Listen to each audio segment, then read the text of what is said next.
Olá, é um prazer ter você aqui no RNP em Rede, esse espaço de diálogo sobre educação, tecnologia, pesquisa e inovação. Hoje eu tenho o prazer de estar aqui com uma convidada especial, que é referência quando o assunto é gestão inovadora e transformação no setor público. Luana, obrigada por aceitar estar aqui com a gente. Eu que agradeço pelo convite, acho que já é o 5º ou 6º ano que eu participo e está cada vez melhor. Muito bom, obrigada. Para quem ainda não conhece, Luana é psicóloga, servidora pública federal e fundadora do Laboragov, que é o Laboratório de Gestão Inovadora, e também coordenadora geral no Ministério da Gestão e da Inovação em Serviços Públicos. Vamos lá, eu vou começar com uma curiosidade. Você recebeu um prêmio em 2023 no Festival de Burocracia Criativa. E muitas vezes a gente pensa que essas palavras, né, burocracia e criatividade, não cabem nem numa mesma frase, né? Conta pra gente como é que você conseguiu transformar, né, a burocracia, que muita gente encara como obstáculo, como algo inovador. Eu adorei começar com essa pergunta. Bom, primeiro que a gente tem que enxergar a burocracia como uma amiga, né? Então, desde Weber, a gente já trata a burocracia como algo que é importante para o serviço público, até por conta do combate à corrupção, né? De ter processos bem desenhados. Mas muita gente ainda olha para a burocracia como algo negativo, né? Na verdade, a burocracia ela é importante, inclusive para o próprio funcionamento do serviço público, mas não aquela burocracia limo, aquela burocracia enrijecida, né? A gente realmente precisa tornar essa burocracia mais flexível para atender às necessidades de hoje em dia, né? O mundo muda muito rapidamente, então, inclusive, tudo que a gente está pautando hoje em dia muito rapidamente vai se tornar obsoleto, e por isso mesmo a gente precisa dessa margem de flexibilidade para a burocracia. Quando a gente foi para esse festival, eu adorei o nome do festival, né? Eu gostei tanto que depois escrevi um artigo no CLAD com esse termo, né? Utilizando esse termo como a base ali do artigo. Justamente porque o prêmio que a gente venceu foi exatamente uma burocracia que a gente flexibilizou, que a gente inovou dentro da própria burocracia, que foi com os times volantes, que é uma iniciativa que foi realizada ali no Laboragov e meio que hackeou a burocracia, tudo dentro da legislação, mas uma nova forma de pensar sobre como movimentar pessoas em governo, e que é uma questão muito burocratizada, muito lenta, muito, às vezes muito injusta, inclusive. E aí a gente hackeou esse sistema, criou esse novo modelo que hoje já foi escalado para diversos outros órgãos, tem dado super certo. E é isso, assim, a gente vai tendo essas iniciativas, pequenas práticas que no geral vão acabar dando mais flexibilidade à burocracia, atendendo à necessidade do cidadão e da cidadã. Muito bom. E eu estava ouvindo sua palestra, né, no fórum. Para quem não teve oportunidade, vou deixar o link aqui. Luana deu uma palestra aqui no evento Fórum RNP, então quem quiser saber um pouco mais consegue entrar no link e acompanhar também essa palestra. Você falou que gosta muito de falar sobre liderança, né, até pela sua formação em psicologia. Queria que você compartilhasse para você o que é ser líder, né, e qual é o papel desse líder hoje na melhoria da performance, né, e no bom relacionamento das equipes. Ótima pergunta também. Primeiro a gente tem que parar de olhar para a liderança como algo acima, né? Primeiro que liderança é mais do lado ou talvez até atrás, jogando luz na sua equipe, do que uma pessoa que está ali acima da sua equipe. Eu não gosto nem de falar assim, quando a liderança dá autonomia para a equipe, porque não é a liderança que tem que dar ou tirar alguma coisa da própria equipe. Então a gente precisa parar de enxergar a liderança como um super-herói, uma super-heroína, e essas pessoas também precisam ser mais abertas para mostrar vulnerabilidades, né? Para pedir vulnerabilidade é o oposto de fraqueza. Para mostrar vulnerabilidade demanda muita coragem, na verdade, né? Brené Brown fala sobre isso. Tem um livro dela que é A Coragem de Ser Imperfeito, que é bem bacana. E a gente vê isso na prática, né? Quando você pede desculpas, quando você, por exemplo, volta atrás de alguma decisão, assume um erro. Isso é demonstrar vulnerabilidade e isso abre canais de comunicação com a sua equipe, né? Isso dá muito mais liberdade para as pessoas também serem quem elas são de verdade, te questionarem, te fazer um feedback crítico, que é tão importante. E aí as lideranças também precisam aprender a promover esses espaços em que as pessoas possam questionar a liderança, né? E questionar é propositivo, né? Questionar num bom sentido. Se tem pessoa questionando, é porque a pessoa está preocupada com o resultado daquilo ali, e não porque ela quer tirar a sua autoridade, né? Então, a ideia é agradecer toda vez que alguém te questiona, agradecer, incentivar esse comportamento, né? Que é tão difícil, a gente normalmente justifica. Tá, mas é por isso, por aqui, eu fiz por isso, por isso. Tem sempre uma justificativa, mas justificando você fecha canais de comunicação, enquanto quando você, como liderança, agradece as pessoas por fazerem uma crítica, porque no fim das contas o povo fala feedback construtivo, mas é uma crítica, entendeu? Então, quando você recebe uma crítica, esteja aberto, né? Mas incentive também a sua equipe a trabalhar a partir de feedbacks positivos, sem o vírgula mas. Apenas reconheça realmente a excelência do trabalho das pessoas, sem fazer o tal do sanduíche que não funciona. E as pessoas até se assustam, né? Quando recebem um feedback, um reconhecimento, sem o vírgula mas. Falam, gente, tá faltando uma parte aqui nesse feedback. E para que lideranças, para que realmente sejam, inclusive, dê feedbacks positivos no seu dia a dia, é importante que elas, antes de dar um feedback crítico, deem 10 feedbacks positivos. Porque você abre o coração das pessoas para receber, eventualmente, alguma crítica que você precise fazer também. Então, falei bastante de comunicação, mas é porque tem muito a ver realmente com esse modelo de liderança que é mais pautado em confiança do que em comando e controle. Legal.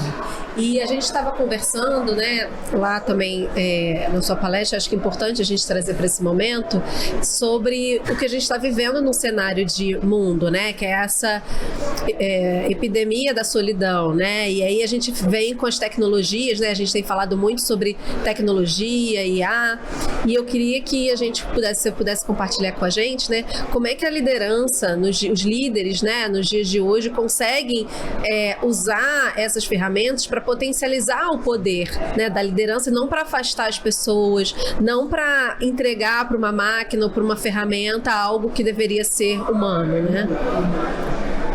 Bom, tem competências e habilidades que a gente precisa praticar no trabalho e que a gente abriu mão há muito tempo, né? Então, até utilizando o que a Lucilena Galvão, que é uma filósofa, né, brasileira, fala, brasiliense, na verdade, né? Se não me engano, acho que ela é do Rio, mas mora aqui. Ela é servidora aposentada do TST. Fiquei tão feliz de saber que ela é servidora. Ela fala que a gente se preocupa muito com as máquinas, a inteligência artificial roubar nossos empregos, nosso papel, mas que na verdade o que aconteceu por tempo demais foi que a gente roubou o lugar da máquina, porque ficando o dia inteiro na frente de uma tela apertando o botão, isso é trabalho de máquina. Então, para as lideranças, é o resgate realmente dessas habilidades humanas, promovendo que isso aconteça no trabalho. Não adianta uma pessoa vir participar desse evento super interessante, super rico, e chegar atrás da sua tela de computador e não conseguir aplicar o que ela aprendeu aqui, o que ela se interessou em aplicar depois que viu uma palestra aqui. Chegou ali, ela precisa ali estar mergulhada em pendências, com um modelo de liderança que não promove a criatividade, que não permite que as pessoas realmente inovem, inclusive nos seus processos do dia a dia. Você impede que isso aconteça. Então, como liderança, realmente, nosso papel é abrir canais, né? Então, promover que isso aconteça, né? Dar espaço para as pessoas desenvolverem as suas habilidades humanas, né? Criatividade, que é uma habilidade humana. Como você é criativo no seu dia a dia, né? Essa é uma pergunta assim, que eu faço para as pessoas. Você coloca a sua criatividade em prática ou você está repetindo da forma como você faz as coisas durante anos e anos, né? De forma automatizada? Agora, tem uma coisa também, tá? Não é um papel só da liderança. A liderança é muito sozinha, né? Eu sou empática, né, com lideranças nesse sentido. É um papel muito solitário. Faz parte também da autorresponsabilidade do próprio trabalhador, servidor, que precisa ser autorresponsável e automotivado, né? Então, reclamar é muito fácil.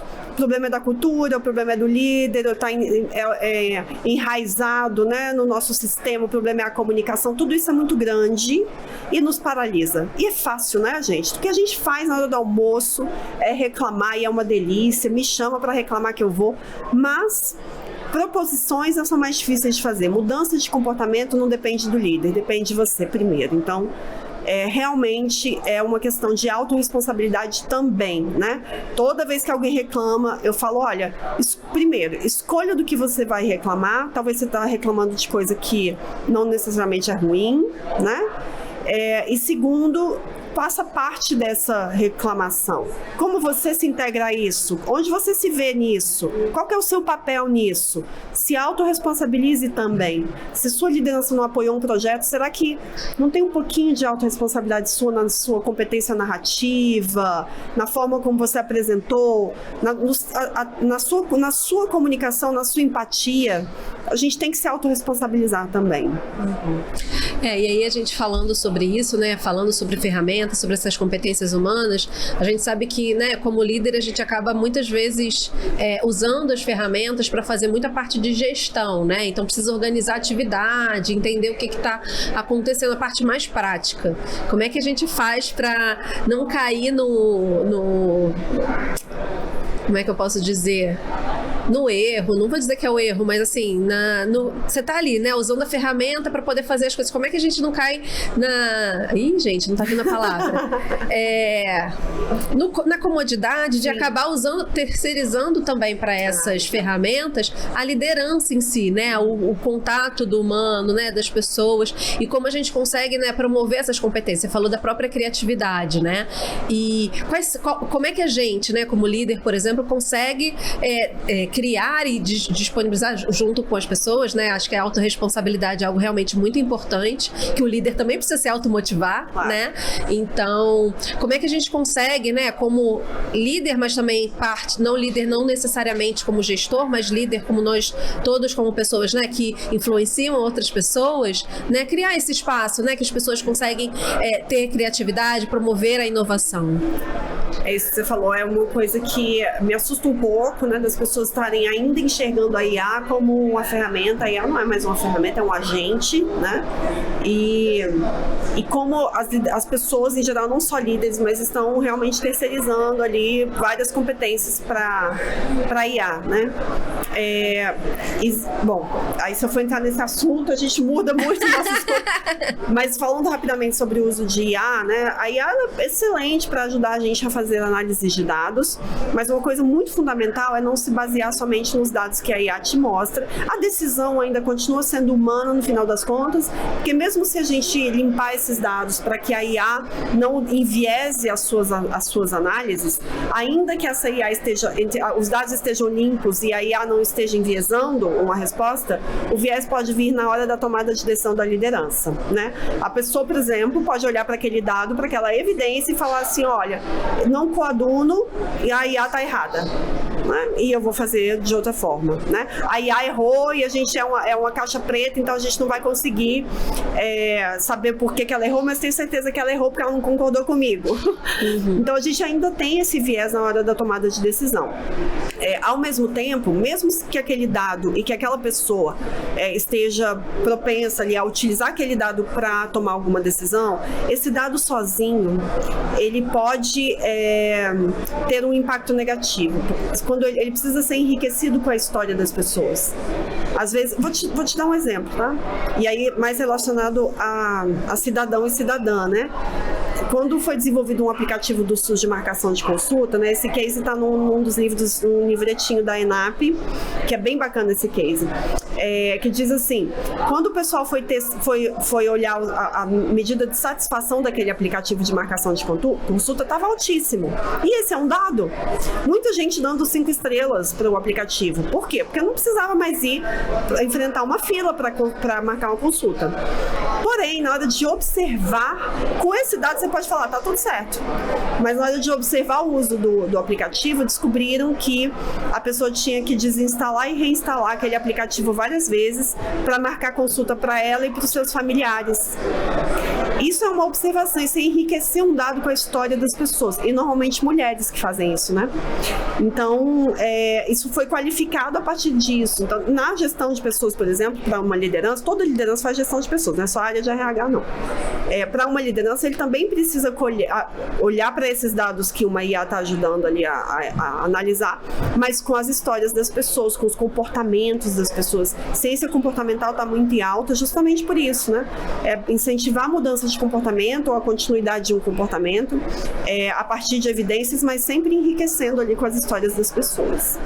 Muito bom. Pra gente aí direcionando pro fim, né? A gente falou sobre o uso da IA, liderança, né? O papel da tecnologia, falamos sobre esse momento que a gente está vivendo também de solidão. Eu queria que você deixasse agora no final uma mensagem para as pessoas, que não sejam só líderes, porque eu acho que talvez uma mensagem para todo mundo de qual é o nosso papel, né? Como parte integrante de uma sociedade, de uma equipe, né? Para esse bem-estar, né? Porque como você falou, muitas vezes as pessoas esperam que a liderança, que é uma pessoa, resolva um problema que é de 30 pessoas, né? Então, assim, qual o recado, né? Tipo, qual é o comportamento que você acha mais importante que a gente, né? Que essas pessoas, me incluindo, né? Que cada um de nós tenha para ajudar a construir, né? Esse ambiente, esse espaço em que as pessoas tenham confiança, que as pessoas consigam usar a sua criatividade, né? Encontrar esse bem-estar, né? E diminuir não só a sensação, mas a realidade dessa solidão que a gente tem vivido em tantas esferas da nossa vida, né? Sim, a primeira coisa é a gente entender que inovação é um exercício coletivo, né? Até quando eu escuto assim, Luana, você é muito inovadora, eu falo, mas eu sozinha não sou inovadora, né? Posso ser uma pessoa criativa, porque mais criativa do que algumas pessoas, todos somos, né? Porque eu pratico muito minha criatividade, mas inovação é realmente da equipe. Eu não considero que eu inovo, considero que a gente inova, as pessoas juntas inovam, né? A outra questão é da gente focar mais. Todo mundo fala assim, é tudo sobre pessoas. Eu não aguento mais escutar isso. É tudo sobre pessoas. Na verdade, é tudo sobre relações, né? Exatamente, porque a gente tem que cada vez mais olhar para o coletivo, um foco, apesar de que os próprios nudges, economia comportamental e a inteligência artificial associada a nudges, tem muito risco da gente ter justamente a questão da customização, né? Das intervenções para cada uma pessoa de uma forma diferente, mas a ação coletiva é o que vai gerar a inovação no final das contas, né? Essa é uma grande questão também. Agora, por último, enquanto você estava falando, eu pensei no seguinte, a gente tem que ter uma mentalidade muito, sempre, toda vez que você falar sobre algum assunto, muito cuidado para não encontrar uma forma muito fácil de justificar aquele problema. Nenhum problema complexo tem solução simples, então cuidado com afirmações do tipo, o problema da educação no Brasil é a falta de professores, por exemplo, ou a desvalorização dos professores. Pode ser sim uma das causas, mas o problema da educação do Brasil é uma coisa gigantesca. Então a gente olhar um pouco mais acima, ter uma visão cada vez mais crítica, se pautar o que a gente está falando, pautar o que a gente está escrevendo nas nossas redes, muito mais baseado em ciência mesmo, ou talvez na sua vivência, algum comportamento específico, do que no post que você leu sobre o assunto, né? Então a gente vê cada vez mais, isso está evidenciado pelo Fórum Econômico Mundial no relatório desse ano, falou que o fator de risco maior para o mundo é justamente as fake news, né? Então a gente tem que ter esse cuidado, uma visão cada vez mais crítica para tomar cuidado para não ser realmente, não entrar nesse jogo das manobras, né? Que tentam realmente nos persuadir a agir de uma forma ou de outra, apertar um botão ou outro, e para isso a gente tem que estar realmente em constante desenvolvimento. Esse tipo de evento é muito importante para isso, para conexões humanas, para que a gente aprenda, esteja sempre em mais desenvolvimento. Eu saí daqui com mais aprendizados hoje também, e isso é muito importante para que a gente enriqueça mesmo as nossas análises sobre as verdades, que são inúmeras, sobre o mesmo assunto, né? Muito bom. Luana, muito obrigada. É sempre um prazer ouvir você falar, conversar com você. Obrigada por compartilhar também, né? Que eu acho muito bonito também quando as pessoas estão dispostas a compartilhar o que elas sabem, o que elas aprendem, né? Com outras pessoas. Obrigada. Eu que agradeço pelo convite e pela confiança. Obrigada. E obrigada a você que ficou com a gente até agora e teve o prazer, assim como eu, de conversar e ouvir um pouquinho mais do que a Luana tem a dizer. E se você quiser ouvir outras coisas, conhecer um pouco mais, acesse a palestra que ela deu aqui no Fórum RNP, que tem outros temas muito interessantes também, vocês vão gostar. E a gente se encontra num próximo episódio. Até mais!